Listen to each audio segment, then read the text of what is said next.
हम लोग आज यहाँ में प्रेस कॉन्फ्रेंस इसलिए हुआ है ना, हम लोग का साथ बहुत ज़्यादा नाइंसाफ़ी हो गया, क्योंकि हम लोग स्पेशल कंपेंसेशन ग्राउंड का है। तो हम लोग का ये कंपेंसेशन ग्राउंड जो हम लोग जो 2015 से ये है शुरू है। 2015 में हम लोग का 2015 में हम लोग का 508 कैंडिडेट था, तो उसमें से 325 को डायरेक्ट अपॉइंटमेंट कर लिया, तो हम लोग उसमें बच गया 183 कैंडिडेट। फिर उसके बाद उन लोग जो ये नहीं किया, साल साल में अगर उन लोग ये जो अगर हम लोग को साल साल में पोस्ट क्रिएशन करके किसी को रिक्वायरमेंट कर देता, तो हम लोग का भी आदमी इतना नहीं भरना था। क्यों बोलने से कि साल में कितना लोग मरता है ना, स्पेशली हम लोग का पुलिस डिपार्टमेंट में, क्योंकि उसका तो ड्यूटी बहुत हैवी होता है। तो धूप को धूप नहीं सोचता है, बारिश को बारिश नहीं सोचता है, खाना पीना अच्छा नहीं खाता है, बीवी बच्चा का साथ अच्छा नहीं रहता है, क्योंकि वो ड्यूटी का वजह से ना, अगर उसको ड्यूटी लग गया तो बारिश होने से भी वो जाना पड़ेगा। ऐसा हो के मतलब हम लोग का पुलिस डिपार्टमेंट में स्पेशल बहुत ज़्यादा साल में आदमी मतलब ये हो जाता है, एक्सपेल हो जाता है। ऐसे होने का कारण से हम लोग 2019 से लेके अभी एग्जैक्ट 24 हम लोग 5 ईयर्स में हम लोग का पहले 183 था, 183 से अभी हम लोग का 450 हो गया। तो उसमें कितना प्लस हो गया। अभी तो शायद ऐसे भी हो देता होगा, मतलब जैसे कि अभी भी नया नया मर के कोई लोग अभी तक उसका नाम भी हम लोग का साथ में लिस्ट आउट नहीं भी किया होगा, तो बोला जाने से क्या पता, हम तो मालूम नहीं है, डिपार्टमेंट का आदमी नहीं है। बोला जाने से हम लोग का शायद 500 समथिंग भी हो देता होगा, 1000 भी पहुंच गया होगा, उसको तो एग्जैक्टली हम लोग मालूम नहीं है। जैसे इस बार जो हम लोग वो इंटरव्यू देने गया था ना, उसमें हम लोग 450 कैंडिडेट था लिस्ट में। तो क्या चाह रहे हैं? अभी हम लोग मेन जो आप लोग का डिमांड है वो क्या है?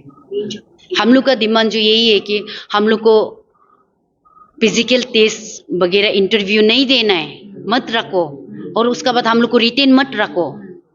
तो अभी आप लोग देखिए, हम लोग तो ये जो उम्र पढ़ाई जो हम लोग तो कम से कम कितना साल पीछे छोड़ के आ गया। हम लोग तो अपना मतलब बच्चा बाल बच्चा में हाँ उसमें चला गया, उसमें ध्यान ज़्यादा हो गया, तो पढ़ाई तो हम लोग बहुत पीछे छोड़ के आए हैं।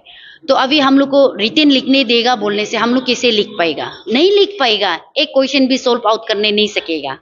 और उसका बाद हम लोग को अभी इतना उम्र में नो पुट जंप मारने दे रहा है, हम लोग को बहुत नाइंसाफी हो रहा है। और इसलिए हम लोग का एग्जैक्टली डिमांड जो ये है कि हम लोग को पीएसटी पीटी नहीं होना है, रिटेन नहीं होना है, और उसके बाद पोस्ट क्रिएशन करना है। और हम लोग 450 आदमी को ये 2024 का अंदर में हम लोग को नौकरी दे दो।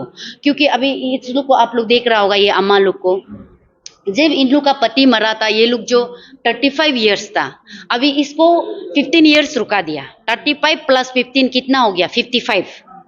तो उसका बाद इसका तो 12 ईयर्स रुका दिया, 12 ईयर्स करते उससे तो फिर प्लस होके ये 49 ऐसे कुछ तो 50 तो चला गया है ना। और हम लोग का वहाँ में मतलब 45 ईयर्स से डिस्क्वालीफाई है। तो अगर इसका गलती है ना, डिपार्टमेंट का गलती है, आप लोग सोच के देखिए, तो उसका तो गलती नहीं है ना।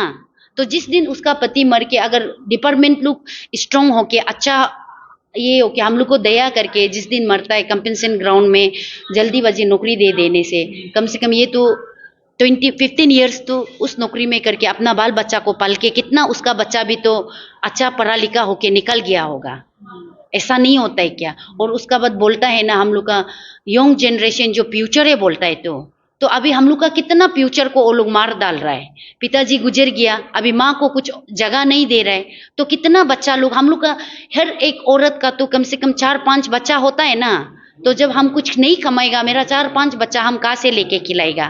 तो आप लोग फिजिकल टेस्ट मत कराओ, रिटेन टेस्ट मत कराओ। हाँ तो लेकिन ये तो कंपलसरी है ना, तो आप लोग ऑप्शन में क्या चाह रहे हैं? इसका ऑप्शन में कुछ आप लोग क्या चाह रहे हैं? अगर ऑप्शन में अगर ऐसा मतलब कराना ही है, ऐसा होने से भी ना, ऐसे होने से भी एक हम लोग कंपेंसेशन है, हम लोग फ्रेश नहीं है। कंपेंसेंस को कंपेंसेंस का मीनिंग में करने से ठीक है ना, क्योंकि हम लोग को डायरेक्ट प्रेस में करा दिया। अगर नो पुट लॉन्ग जंप को हम जंप मार सकता, 800 मीटर रेस को हम 5 मिनट में दौड़ सकता, हम कंपेंसेशन ग्राउंड में क्यों घुसेगा। हम एक फ्रेश कैंडिडेट बन के वहाँ में उसमें इंटरव्यू दे के वहाँ में हम नौकरी चला जाएगा। मेरा एक पोस्ट तो एक हम लोग का जो विधवा लोग, हम लोग तकलीफ वाला लोग के लिए एक पोस्ट तो हम छोड़ देगा ना।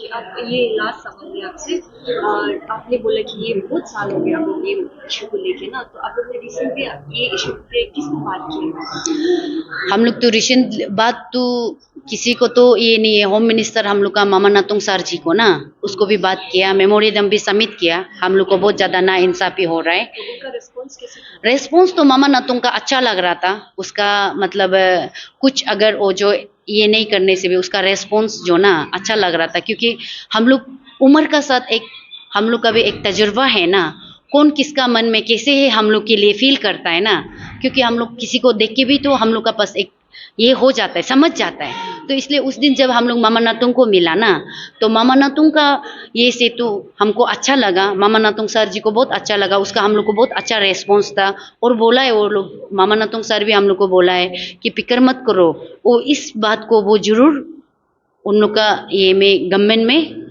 बात करेगा, देखेगा बोला है। तो अभी ना ये अब लोग जैसे ये तो पुलिस डिपार्टमेंट का ही है ना, तो पुलिस डिपार्टमेंट में आप लोग को किसी को बात करने के लिए ट्राई की?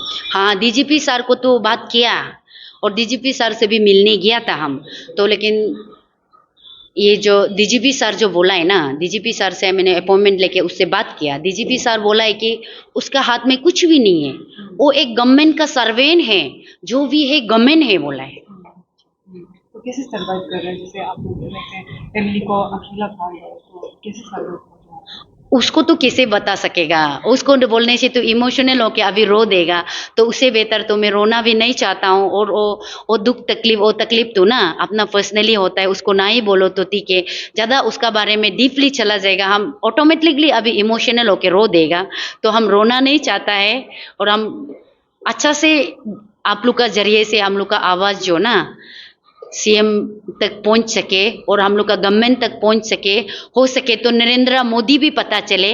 नरेंद्र मोदी तो हमेशा बोलता है ना, नारी को आगे वो ये करता है, बोलता है, लोग भी पता नहीं है, और हमेशा बेटी पढ़ाओ बेटी बचाओ बोलता है। तो हम लोग को अभी पति गुजर गया, हम लोग नौकरी नहीं मिल रहा है, मेरा 3 बेटी को पढ़ाने के लिए भी अभी मेरा पास में कुछ उपाय नहीं है। Thank you.